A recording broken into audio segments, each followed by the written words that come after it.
నమస్కారం సార్. ఓం మహాగణాధిపతయే నమః. ఓం గురుభ్యో నమః. ఓం శ్రీమాత్రే నమః. తల్లిదండ్రులకు చాలా ఒక పెద్ద సమస్య వచ్చి పడింది సార్. పిల్లలకు పెళ్ళిళ్ళు అవ్వట్లేదు మీ దగ్గరికి వస్తే మీరు ఒక మంత్రమో, ఒక రెమెడీయో, ఒక శ్లోకమో జరుగుతుందని చెప్పేసి మీరు చెప్తారు. అవును. తల్లిదండ్రులు వెళ్ళి పిల్లలకు చెప్తారు, పిల్లలు పాటించరు. అవును. అసలు 100లో 5% మాత్రం పాటించే వాళ్ళు ఉన్నారు, 95% పాటించిన వాళ్ళు ఉన్నారు. 1 day 2 day పాటిస్తారు, తర్వాత పాటించారు, ఇంకా అది వదిలిపెట్టేస్తారు. తల్లిదండ్రులకు లేని భయము, ఆందోళన రకరకాలుగా ఉంటుంది వాళ్ళకి. అవ్వట్లేదు, వీళ్ళు చేయట్లేదు, ఏం చేయాలి, మేము చేస్తే మనం అవుతుందా అని అడుగుతుంటారు. ఒక చిన్న కోరిక ఉంటుంది వాళ్ళకి. అలాంటిది పిల్లలు చేయనప్పుడు, మ్యారేజ్ కానీ ఇంకా ఎనీథింగ్ వేరే విషయంలో పిల్లలు చేయండి తల్లిదండ్రులు చేస్తే లగ్నం కానీ ఇతరితర ఏమన్నా ఉన్నా కానీ జరిగే అవకాశం ఉందా? మనం గతంలో లలితాసహస్రనామాల్లో ఒక నామం చెప్పాం, అది పిల్లలు చేసుకుంటే ఖచ్చితంగా అయిపోతుందండి. ఇది కామేశబద్ధ మాంగళ్య సూత్ర శోభిత కందర అని ఈ నామం కనుక పిల్లలు గంట సేపు చేస్తే ఆయన కేసులు 100% అయ్యాయి. ఓకే. అయితే మీరు అన్నట్టుగా పిల్లలకి ఇష్టం ఉండట్లే పెళ్లి చేసుకోవడం, నేను చేసుకోని అంటుంటారు కొంతమంది. అప్పుడు ఏంటి, పిల్లలకి తల్లిదండ్రులు ఈ మంత్రం చెప్పలేరు, నువ్వు చేసుకోవడానికి పెళ్ళి అవుద్దని. ఎందుకంటే వాడు ఇంట్రెస్ట్ లేదు కదా, నేను చేసుకోను అంటున్నాడు. చేసుకొని అన్నప్పుడు ఏమవుతుంది, మనం సింపుల్గా అబ్బాయి కానీ అమ్మాయి కానీ నేను చేసుకొని అంటుంటారు, కానీ ఆ చేసుకొని అనడం వల్ల ఆ వంశం అక్కడికి ఎండ్ అయిపోతుంది. అవును, వంశం అక్కడికి ఎండ్ అయిపోద్దండి. శాస్త్రంలో దీన్ని ఏం చెప్పారంటే, నువ్వు సన్యసిస్తే 8వ ఏటే సన్యసించాలి, సన్యాసం అవ్వాలి. అంటే అట్లాగా సన్యాసం అంటే ఎలా ఉంటాడో తెలుసా మీకు? ఏ రోజుకి ఆ రోజే భిక్షాటన చేసుకొని బతకాలి, ఊరంతా తిరుగుతుండాలి, దైవం కోసం అంటే దైవ ప్రచారం చేసుకుంటూ ఉండాలి. ఏ పూటకు ఆ పూటే. ఈ పూట మనం తెచ్చుకున్నామా, తిన్నామా, కథం నడుచుకుంటూ వెళ్ళి మళ్ళీ ఇంకో దగ్గర ఆ పూట అక్కడ ఇంకేదైనా సంపాదించుకోవాలి, తినాలి. అది సన్యాసత్వం. కానీ పెళ్లి చేసుకోకుండా ఉండడం సన్యాసత్వం కాదు. అంటే ఇది అలా అయిపోయి నువ్వు పెళ్లి చేసుకోకుండా ఉండొచ్చు. ఇది 8 years టైంలోనే అట్లా ఉండి ఆ ఏజ్లోనే ఆ సన్యాసత్వం తీసుకొని. ఇక్కడ ఇలా పెళ్లి చేసుకోకుండా ఉంటే మన తరతరాల వాళ్ళని కాళ్ళు పైకి తల కిందకి పెట్టి కొడతారట నరకంలో. సీరియస్గా ఇది గరుడ పురాణంలో ఉన్న విషయం, ఇది నేను చెప్తున్నటువంటిది కాదు, గరుడ పురాణంలో ఉంది. ఇలా ఎవరైనా చేస్తే, అంటే పెళ్లి చేసుకోకుండా అలా ఉండిపోతే. అయితే అసలు ఎందుకు జరుగుతుంది ఇట్లా? పెళ్లి చేసుకోకుండా ఉంటానని ఎందుకంటారు వాళ్ళు? పాస్ట్ లైఫ్లో ఎటువంటి కర్మలు చేయడం వల్ల వీళ్ళకి పెళ్లి చేసుకోకుండా ఉండాలని పిల్లలకి ఎందుకు అనిపిస్తుంది, తల్లిదండ్రులకి ఎందుకు ఈ బాధ కలుగుతుంది అంటే, ఒకటి వీళ్ళకి సన్యాసి యోగాలు ఉంటాయి కొద్దిగా. వీళ్ళ పాస్ట్ లైఫ్లో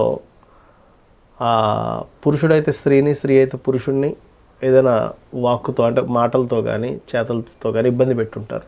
అందుకని వీళ్ళకి పెళ్ళిళ్ళు అవ్వకపోవడమో, పెళ్లి చేసుకోకూడదని అనిపించడమో కొన్ని జరుగుతూ ఉంటాయి. దీనికంటే ఎక్కువ దోషం తల్లిదండ్రులు చేస్తుంటారు. అంటే అట్లాగా వీళ్ళు కూడా పాస్ట్ లైఫ్లో ఏదైనా వివాహ సంబంధించినటువంటిది ఏదో దోషం చేస్తారు. పుత్ర అంటే మనకి రామాయణంలో చూడండి, పుత్ర వియోగ యోగం ఉంటుంది దశరథ మహారాజుకి. పుత్రుల వల్లే బాధపడే యోగం ఉంటుంది దశరథ మహారాజుకి. అలాగే తల్లిదండ్రులకు కూడా ఏంటంటే పుత్రుల మూలంగా, పుత్రులు ఆర్ పుత్రికల మూలంగా వాళ్ళకి శోకం చెందే యోగాలు ఉంటాయి. పుత్ర శోక యోగము అంటారు దాన్ని. అది తల్లిదండ్రుల జాతకాల్లో 5వ స్థానం పాడవుతుంది. 5వ స్థానానికి శోకయోగానికి సంబంధం ఉంటుంది. శోకస్థానానికి 5వ స్థానానికి సంబంధాలు ఉంటాయి తల్లిదండ్రుల జాతకాల్లో. అప్పుడు ఏమొద్దంటే పిల్లలకి ఏదో ఒక ఇబ్బంది వల్ల వీళ్ళు శోకిస్తూ ఉంటారు. అందులో ముఖ్యంగా 7వ భావ సంబంధంగా శుక్రుడు మూలంగా పాడైతే పిల్లలు వివాహం చేసుకోరని అన్నప్పుడు తల్లిదండ్రులకు బాధ కదా అది. అరే ఏంది వీడు పెళ్లి చేసుకుని అంటాడేంటి? పెళ్లి చేసుకుంటే వంశం నిలబడుతుంది, పెళ్లి చేసుకుంటే అక్కడ వంశం అయిపోయినట్టే కదా. అంతే కదా. అప్పుడు నేను మంత్రం చెప్తే పిల్లలు చేసుకోరు, తల్లిదండ్రులు ఏం చేయాలని అడుగుతుంటారు. దానికి శాస్త్రబద్ధంగా కొన్ని ఉన్నాయి. అవి చేస్తే కనుక ఆ దోషం పోయి పిల్లలకి పెళ్లి చేసుకోవాలనే కోరిక పుడుతుంది. అదేమిటి అంటే, పాయింట్ నెంబర్ 1 ఏంటంటే, రామాయణంలో కళ్యాణ సర్గ అని ఉంటుంది. సీతారాముడు కళ్యాణ సర్గ ఉంటుంది. ఆ కళ్యాణ సర్గను 41 రోజులు పారాయణం చేయాలి ఇంట్లో. 41 అంటే ఏమవుతుంది, ఇంట్లో కళ్యాణం చేసుకునే ఎనర్జీ ఫామ్ అవుతుంది ఇంట్లో. ఇప్పుడు మనం ఏదైతే పారాయణం చేస్తామో ఆ ఎనర్జీ ఫామ్ అవుతుంది. రామాయణంలో రకరకాల సర్గలు ఉన్నాయి. ఒక్కొక్క సర్గా ఒక్కో దానికి ఇస్తుంది మీకు. అదొకటి. రెండవది అంటే బాగా ఇప్పుడు ఈ సర్గ అనేటువంటిది 2 రకాలుగా చేయొచ్చు. ఎవరికి వాళ్ళు చదువుకోవచ్చు, నేను చదువుకోగలను అనుకుంటే. లేదు కొంతమందికి ఏంటంటే సమయం ఉండదు, వాళ్ళకి టైం ఉండకపోవడమో, లేకపోతే వాళ్ళు అంత స్పష్టంగా చదవడమో, డబ్బులు ఉంటాయి. అలాంటప్పుడు పురోహితుని తెచ్చుకొని ఆయనను సర్గ చేయమని చెప్పొచ్చు, కళ్యాణ సర్గ పారాయణం చేయమని చెప్పి తీర్థ ప్రసాదాలు తీసుకుంటే కూడా ఆ ఫలితం వస్తుంది. కొంతమంది సంపన్న పనులు ఉంటారు, వాళ్ళు చేయాలి అంటే కుదరదు ఒక్కోసారి వాళ్ళకి. పురోహితుడికి దక్షిణ ఇచ్చి చేయించుకోవచ్చు కళ్యాణ సర్గ. అంటే 3 చెప్పారు, 3 గురించి చెప్తున్నాను. ఇది పెద్దలు చెప్పినటువంటి చెప్తున్నాను నేను మీకు. రెండవది లక్ష్మీనారాయణ కళ్యాణ శాంతి అని ఉంటుంది. లక్ష్మీనారాయణ కళ్యాణ శాంతి అది చేయించుకోమని చెప్పారు. అంటే ఈ 3 కనుక చేయించుకుంటే ఇంకా మంచిది. ఫస్ట్ చెప్పింది ఏంటంటే ఎవరికి వాళ్ళు చేసుకునేది, ఆరు పురోహితుని తెచ్చుకునేది.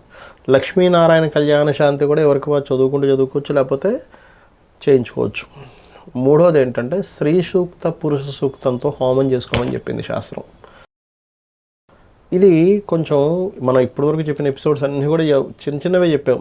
ఇది మాత్రం కొంచెం స్ట్రాంగ్గా ఉండేది కాబట్టి కంపల్సరీ చేయాల్సి వస్తుంది.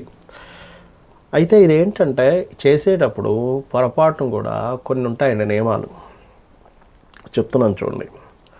ఈ పూజలు కానీ ఈ 41 రోజు సర్గ కానీ ఇవన్నీ చేసేటప్పుడు ఇంట్లో పొరపాటున కూడా కోపాలు, తాపాలు, గొడవలు జరగకూడదు.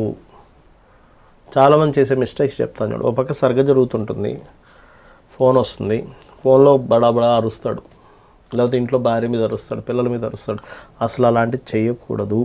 చేస్తే అది ఫలితం రాదు. చాలామంది చేసే పూజలకు ఫలితాలు రాకపోవడానికి కారణం ఇదే. చాలామంది మేము పలానా పూజ చేయించాం, పలానా శాంతి చేయించాం, పలానా నారాయణ బలి చేయించాం, పలానా ఇది చేయించామండి, ఆశ్లేష బలి చేయించామండి, ఫలితం రాలేదంటుంటారు. కారణం ఏంటంటే మనం ఒక పూజ చేసాం సార్. మీకు కొన్ని ఎగ్జామ్స్ ఉంటాయి, మీకు తెలుసు కదా. తెలుసు. అందులో మీరు మిస్టేక్ చేస్తే మార్కులు తగ్గుతాయి. అవును. మిస్టేక్ రాస్తే మార్కింగ్ ఇంకొక 5 మార్కులు కూడా కట్ చేస్తాడు. అవును.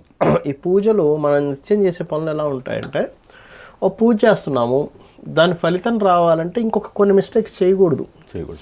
మనం ఏమేమి మిస్టేక్ చేస్తామంటే జనరల్గా చేసుకోకూడని రోజు హెయిర్ కటింగ్లు చేయించుకుంటాం. అది మిస్టేక్, మీ మార్కులు తగ్గిస్తుంటుంది. పూజలు చేసేటప్పుడు కొన్ని మిస్టేక్స్ చేస్తుంటాం. అంటే అట్లా ఒక పక్క పూజ జరుగుతుంటుంది, ఒక పక్క అరుస్తూ ఉంటాడు, కేకలేస్తూ ఉంటాడు. శాస్త్రం ఏం చెప్పింది, నీకు కోపం వస్తే 2 రోజులు బాధపడమని చెప్పింది, చింతించమని చెప్పింది. పూజ చేసేటప్పుడు నీకు గనక కోపం వస్తే బాధపడి మొండనం చేయించుకొని మళ్ళీ నువ్వు పూజ చేయమని చెప్పింది. అంత దోషం పూజ చేసేటప్పుడు అరుస్తే. నీకు ఫలితం ఇంకెక్కడి నుంచి వస్తుంది? నేను పూజ చేసిన ఫలితం రాలేదంటే ఎక్కడి నుంచి వస్తుంది? ప్రశాంతంగా ఉండాలి, ఆ పూజ మీద కాన్సన్ట్రేషన్ చేయాలి. ఆ 41 రోజులు రాముడు మరియు ఆ పరివారం మొత్తం, సీతాదేవి, దశరథ మహారాజు వాళ్ళందరూ ఇంట్లో తిరుగుతున్నారన్న ఫీలింగ్లో ఉండాలి. నిజంగా మన కంటికి కనబడకుండా ఇంట్లో తిరుగుతుంటారు, తెలుసా అండి. రామాయణంలో ఉన్నటువంటి ఏదైతే సీతారామ కళ్యాణం సంబంధించిన సర్గ కనుక మీరు పారాయణం చేయడం మొదలు పెడితే ఇంట్లో వాళ్ళు సంచరిస్తుంటారు. ఇది నిజం, మీకంటే కనబడరు కానీ వాళ్ళు సంచరిస్తుంటారు. నిజంగా రామచంద్రమూర్తి సీతాదేవి పక్కన ఉంటే మీరు అలా ప్రవర్తిస్తారా అనేది ఒక్కసారి ఆలోచించాలి. అలా ప్రవర్తిస్తారండి? ప్రవర్తించలేదు. అది గనక మీరు మైండ్లో పెట్టుకొని చేయగలిగితే 100కి 100% ఫలితం వచ్చి తీరుతుంది. మీ ఇంట్లో మీ పిల్లలకి పెళ్లి చేసుకోకూడదు అనే కాన్సెప్ట్ పోతుంది. ఇవాళ రేపు ఎందుకు చేసుకోవట్లేదంటే పెళ్ళిళ్ళు, అమ్మ నాకెందుకు ఇది అంటే ఏమవుతుందంటే ఈ గొడవలు అంటే సమాజంలో చూస్తున్నాం కదా, విడాకుల కేసులు ఎక్కువయ్యాయి. చేసుకోవడం చాలా కారణాలు చెప్తాను చూడండి. విడాకుల కేసులు ఎక్కువయ్యాయి, గొడవలు ఎక్కువయ్యాయి. అంటే ఏమవుతుంది, మనిషి యొక్క సైకాలజీ రకరకాలుగా మారిపోయేసరికి అయ్యి బాబా ఆ బాధలు నేను ఎక్కడ పడతాను అని స్త్రీకి పురుషుడికి ఇద్దరికీ అనిపిస్తుంది. రెండవది ఏంటంటే నన్ను ఎవరూ రూల్ చేయకూడదు, ఎలాంటి వాళ్ళు వస్తారో అని భయపడుతున్నారు. అంటే యాక్సెప్ట్ చేయలేకపోతున్నారు. ఒక మనిషిని తీసుకోవడానికి యాక్సెప్ట్ చేయలేకపోతున్నారు. ఏమో ఎట్లాంటి వాళ్ళు వస్తారో, నాకు సెట్ అవుతారో అవ్వరు.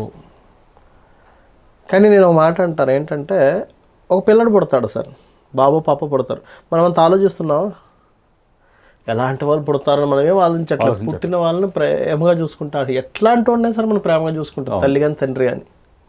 వాళ్ళని అర్థం చేసుకొని బాగోపోతే వాళ్ళకి ఇది మంచి ఇది చెడు అని చెప్పి జాగ్రత్తగా అట్లా అట్లా అట్లా అట్లా అట్లా పెంచుతాం. కదా. ఎట్లాంటి వాడు పుడతారో అని ఆలోచించము, నల్లగా పుడతారా, తెల్లగా పుడతారా, పుట్టికి పుడతారా, ఏం ఆలోచించము. ఎట్లా పుట్టినా యాక్సెప్ట్ చేస్తాం. తల్లికి బిడ్డ, బిడ్డకి తల్లి ఎలా ఉన్నా సరే అందంగానే ఉంటారు. అట్లాగే ఒక పిల్లవాడిని ఎట్లా యాక్సెప్ట్ చేస్తామో ఆ యాక్సెప్ట్ చేసే మైండ్ కనుక మనకు ఉంటే ఈ భయాలన్నీ పోతాయి.